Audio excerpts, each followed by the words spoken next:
La mesure avait été annoncée par Emmanuel Macron au mois de juillet. Elle est entrée en vigueur ce matin. 1,8 million de salariés en France doivent désormais présenter un pass sanitaire valide pour pouvoir aller travailler.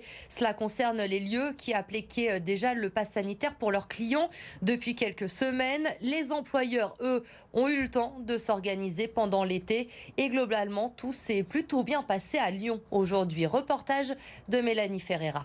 Emma était déjà habituée à flasher les QR codes des clients à l'entrée du café. Bonjour monsieur, est-ce que vous avez un petit pass sanitaire s'il vous plaît monsieur? Mais avant de commencer la journée, cette manager a dû envoyer à son employeur son pass sanitaire et vérifier celui de ses collègues. Oui, on a tous envoyé nos justificatifs ou par mail ou par papier. Et non, on les a quasiment tous. Sur une équipe d'une trentaine de personnes, la quasi-totalité s'est déjà fait vacciner, mais il y a encore quelques retardataires. Malheureusement, je n'ai pas pu avoir un rendez-vous avant. Donc voilà, j'ai eu la première dose, mais pas la seconde dose.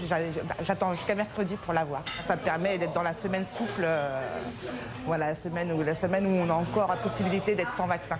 Ça ne sent pas sanitaire, du moins. Car être vacciné, c'est presque devenu un critère d'embauche dans ce secteur qui emploie beaucoup. Ah ouais, obligé.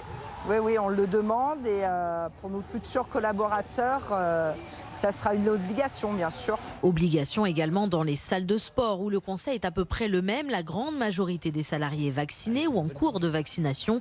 La direction comptabilise seulement quelques réfractaires. C'est effectivement des cas résiduels, c'est 5 ou 6 sur l'ensemble de nos clubs. On a pu les remplacer et nous sommes en discussion avec eux pour trouver des solutions.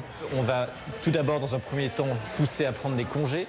Et les salariés qui refusent de présenter un pass sanitaire s'exposent ensuite à une suspension de leur contrat de travail et de leur salaire.